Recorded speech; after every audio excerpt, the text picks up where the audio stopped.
Hey everyone, Sam here, otherwise known as FPL Pricey, and in today's video I will be running through my team selection ahead of Game Week 14 with one free transfer and quite a few flags in my starting 11. Welcome back everyone to another video. Now if you did enjoy today's episode, I'd massively appreciate it if you could leave a like, hit subscribe to the channel, and a big thank you to all of you who have done so recently because I've hit 5,000 subscribers, which was of course my goal for 2025. So a huge thank you to all of you out there who have already done so. Let's take a look back at Game Week 13. And firstly, a big congratulations to any of you who used the free hit chip this week. It seems like there are a lot of big scores out there on a free hit, largely a really successful week for those of you who did use the chip. And very unlucky to anyone who used triple captaincy on Erling Haaland. I think if you played that game out 90 times or 100 times, in 90% of those matches, he probably gets something. It was just one of those days. And I think the decision was good. The outcome just didn't go your way. And all we can control is the decision, not the outcome, of course. For me, I went into Game Week 13 without a chip, so I was a little bit fearful, but came out with 49 points and actually got a green arrow up to 267k, which was about an 80,000 place green arrow. So I'm absolutely delighted with that. To come out without a chip with a green arrow, absolutely relieved. The business was done by most of my recent transfers, actually. So Fernandez I brought in last game week, didn't haul last week, but got 11 points this week with 2 assists and maximum bonus points. He was only 1 DEFCON point off of the threshold, so he nearly got an extra 2 there as well. Very happy with him. Anderson was my transfer in this week alongside Thiago. They combined for 19 points, and the 2 transfers out were the Chelsea boys, Enzo with 2 and João Pedro with 1. So a big leap forward on the transfers. So very happy with how those performed. And elsewhere, Saka was the only other return that I can see. I think I got DEFCON from SENESI and Lacroix, but they conceded enough that it didn't really benefit them all that much. Pope missed out altogether, so I got Dubravka off my bench for 1 point. 49 points. I think most weeks I'd be pretty unhappy with that as a total score. But this week, the average was actually pretty low despite the free hit success. So if you did free hit, it was a bit of a game changer if it went as well as I've seen in the community. So like I said, feel free to boast in the comments below. This is a safe space and I will hype you up if you've had a good week. And let's take a look forward at how my team is shaping up ahead of Game Week 14, which doesn't look quite so good. I've got a few flags and only 1 free transfer to use. Okay, so taking a first look at my Game Week 14 team, and with 1 free transfer, it doesn't fill me with confidence to see 3 flagged players. Of course, SENESI is suspended for 1 week only, but I can't rely on him for what was a good home fixture against Everton, so that's frustrating. Pope, I doubt will play. We've just had the press conference with Eddie Howe, and he mentioned that they're going to assess him. I would be surprised if he plays against Spurs. But I will probably start him regardless, and if Dubravka comes off my bench, I don't think it's enough to make me want to use a transfer in goal now, especially considering in a couple of game weeks' time we get the 5 free transfers. I can probably hold on to Nick Pope for that long, and who knows, maybe he makes a return in Game Week 15. I think it's unlikely, but it's a really good home fixture against Burnley. So I'll probably hold on to him and just cross my fingers. And if I get Dubravka off the bench in either of those weeks, I think that's fine. My back line, obviously, 2 of them are fine, Lacroix and Timber. Timber maybe a slight doubt on minutes going into Game Week 14, but given their other issues in defence, Saliba's a doubt, Gabriel's obviously out. I don't know if they can afford to rotate Timber all too much. And actually, if we take a look back at last season, the Christmas period, Timber was getting very strong minutes throughout that period. So he is a very fit player. And the only time that he missed minutes was when he picked up the 5th yellow card last year. So I think Timber's probably okay, although I wouldn't be completely stunned to see a rotation in Game Week 14. So I would like a little bit more bench depth than I've currently got. And of course, if I don't make any transfers here, both Anderson and Rodon are probably going to end up in my starting 11, with both SENESI and SARR being flagged players. Obviously, SENESI will have to come out. SARR is a major doubt. So without a transfer, both of them probably play, and I've got then no extra cover on my bench to deal with any surprise rotations or benchings. So I think a transfer is required. Anderson and Rodon on my bench. I'm probably going to end up playing at least one of them this week. I'm slightly favouring Anderson. I think the potential for DEFCON is just a bit higher with him. Home fixture, it is against Man City. Honestly, I think both of them score somewhere between 1 and 3 points, so I'm not expecting much, but it's probably enough to stop me from taking a hit. And who knows, maybe I get lucky with an Anderson bullet header from a corner or something. but the likelihood of DEFCON is probably putting me off taking a hit, and I just have to make peace with a less than ideal backline this week. Into my midfield, the players that aren't issues, Bruno Fernandes took a bit of a knock in the late stages of game week 13, but I think he'll be okay to play. Anderson, similar, I think 90-minute man, great on DEFCON, even got bonus points, 2 of them, in fact, in a 2-0 loss against Brighton, which is astounding. So very happy with him, and that is exactly the reason I wanted to have him ahead of this period, because I'm never going to have to look at the team sheet. I'm almost certain he's going to play 90 every single week. Saka and Semenyo, I think Semenyo's fine in terms of minutes for game week 14, but I am a little bit frustrated with his output. For what it's worth, I think he got very unlucky in game week 13 not to get anything. If you've seen the highlights or you watch the match, I think you would probably be inclined to agree with me. I don't know how he didn't return in that game, but I think returns are coming, although if I had no other issues with my starting 11, he might be on the chopping block pretty soon, but given the other issues, he stays for another week. Saka, a bit like Timber, I would be surprised if he didn't start, considering every game is so important for Arsenal at the moment. But he is one of the players that maybe I've got ever so slight doubts with, especially because Madueke is a decent backup and they could give him minutes instead at right wing to rest Saka, or maybe Saka just gets brought off early. Either way, I'm going to start him, but it does put me off of captaincy because I think there's a decent chance he gets reduced minutes, maybe gets brought off around 60 or 70 minutes. So maybe not quite enough for captaincy, but I'm still bullish enough on him starting that it's not worth a transfer for me. Up front, I've got Haaland, who obviously stays, and we'll talk about captaincy in a moment, between him and Bruno Fernandes for me and my team, and that's a really 50-50 call for me. I'm not decided on that right now. And then Thiago, who also went off in the last few minutes of the Brentford game, of course after scoring a brace. It did look like a precautionary substitution, and I think he'll be okay. And it's not even a good fixture this week against Arsenal anyway. So again, in an ideal week, if I had no other flagged players, if SENESI was fine and SARR was fine, I would probably be looking at making a transfer elsewhere and benching Thiago. But this week, I think it's all about survival and all about getting 11 players on the pitch. And I think Thiago will play. And at the end of the day, he's a penalty-taking striker with 11 goals in 13 game weeks. So I'm going to start him even against Arsenal. And at least if Brentford do score, it's very likely to come from Thiago at the moment. So I think he'll be fine. I do have an eye on the press conferences there, but I'd be surprised if he didn't play. And it did look like a precautionary substitution. So I've got issues to deal with. Let's take a look at what my different transfer plans and different routes are ahead of Game Week 14. So firstly, I wanted to quickly revisit my thoughts on making a defensive replacement this week because it was on my mind before the SARR injury. And I could still go this way and just leave SARR for an extra week. I think my initial plan was to get rid of SARR in Game Week 15 for Yankuba Minter anyway, so I could just proceed with that plan. SARR probably doesn't play this week, and either way, I would still be getting an extra player by making a defensive transfer, probably for SENESI, just to make sure I've still got that extra player on the bench for Rodon. And right now, I think I've maybe whittled it down to 2 or 3 options. There are 6 on here, and initially I did have Munoz in my mind, but he's on 4 yellows, so that could be a concern in a later game week. And of course, I've already got Palace defensive coverage in the shape of Lacroix. Saliba would have been maybe top of mind as well, but he's a doubt going into game week 14, so that rules him out. And then O'Reilly and Gvardiol, as much as I like them, and I do really like O'Reilly, if he's ever going to get rotated, it probably would be in the midweek fixture in game week 14.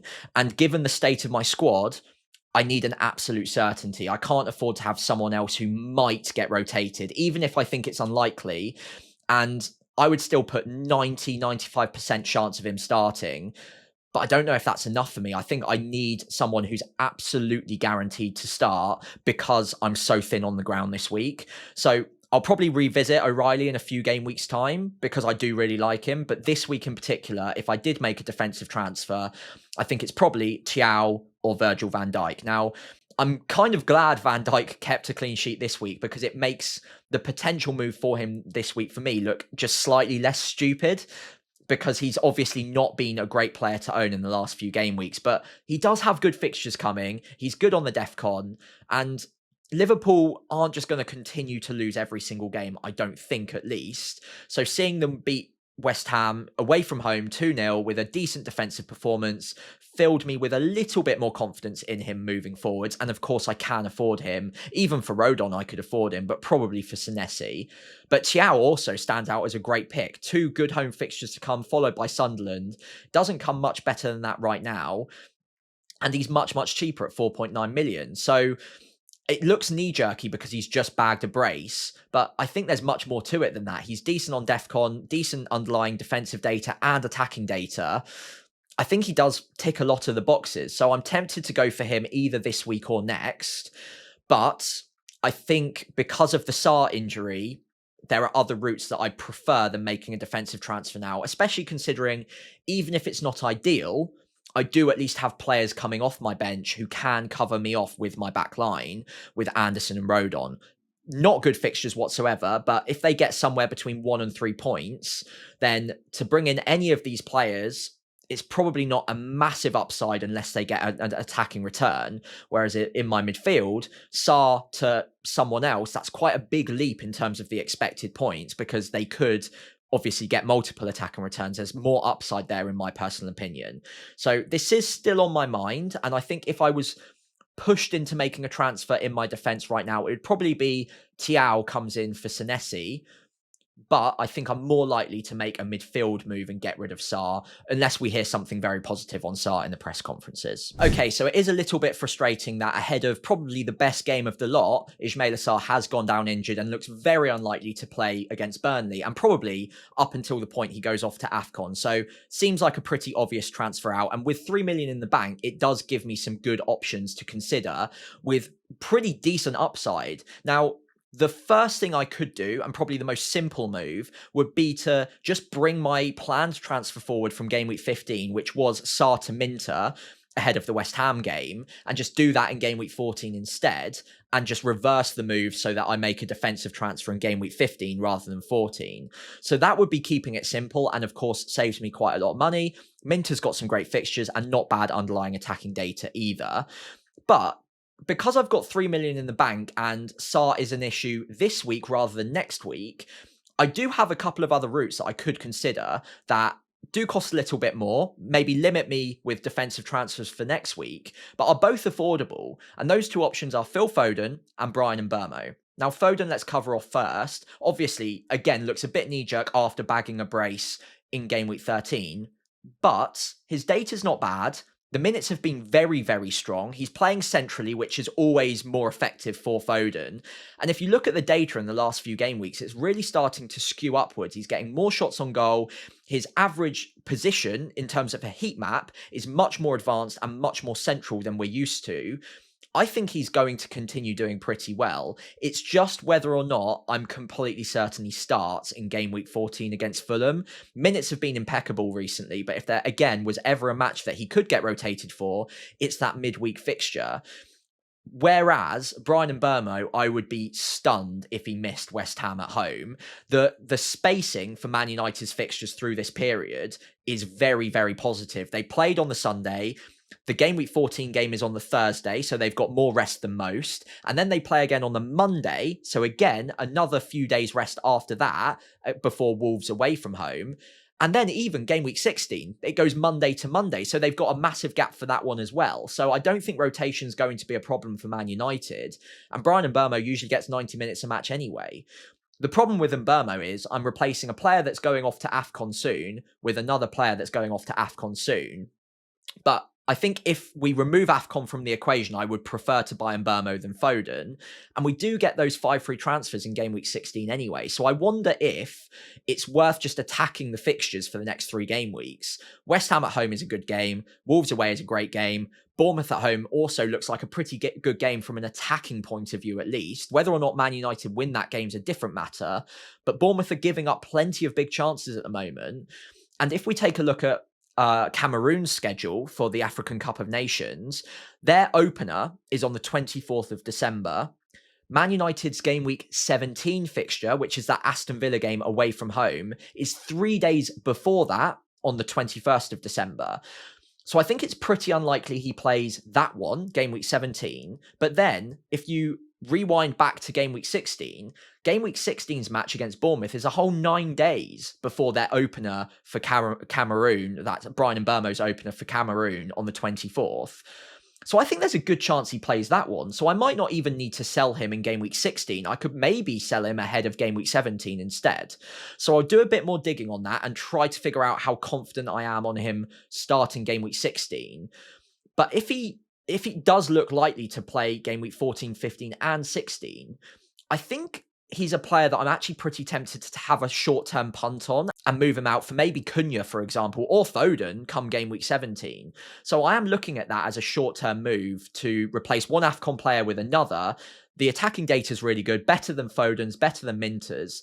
And I don't think many more people are going to be buying him, considering that he's only got 2 or 3 more game weeks before he goes off anyway. And it will give me double Man United attack with Bruno Fernandes for what is 3 very good fixtures. It does leave me very tight on funds to make an upgrade to my defence next week, where I'd probably be looking at moving Rodon up to Thiaw, and I've only got 0.1 spare to do that at time of recording. Thiaw's probably going to rise in price soon as well. So I'm a little bit worried on that one. But I should be able to do it, and maybe I don't even need to make that move next week anyway. So yeah, I'm quite tempted to attack the upside and go with Foden or Mbeumo, and for security of minutes and the fixtures as well I prefer, I think Mbeumo might be leading the way for me. Okay, so taking a quick look at the captaincy matrix ahead of game week 14, I think there are plenty of really good options this week, and it's probably the tightest call that I've made all season. I've actually got all of my favourite top 3, Saka, Bruno and Haaland.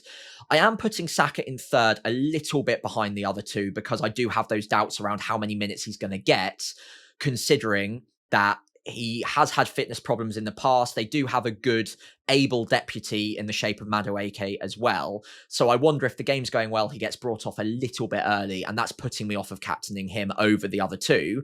But I still think he's a reasonable option. He could obviously do very well in the minutes he does get, and he might get 90 minutes. It's obviously not impossible that he does.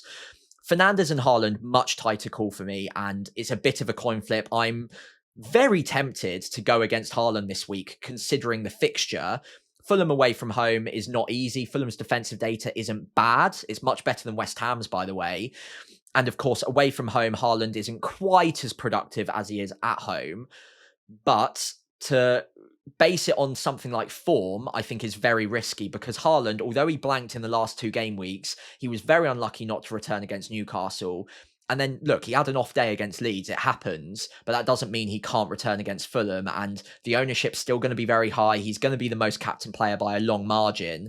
And just owning Bruno Fernandes is going to be beneficial. Captaining him, obviously, if he does better than Erling Haaland, could be massive for me.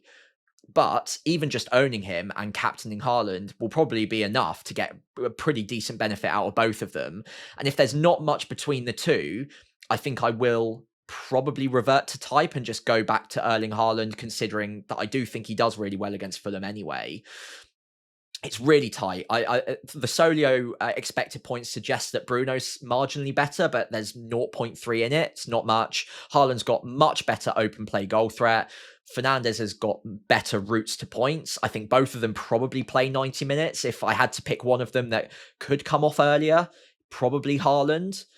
But both of them probably look pretty secure for minutes as well. So it's all about your attitude to risk, I suppose. I think I'm going to go with Erling Haaland just because it's a bit game state for me. I'm in a good position. I don't want to take a big swing now, knowing that I probably have Haaland about level with Fernandes anyway. So if I've not got that much strength and conviction, I'll probably just revert to type. But it's very, very tight, and it will go down to the wire for me. I'm picking Haaland in the captaincy matrix, and that's the one that will count for this section.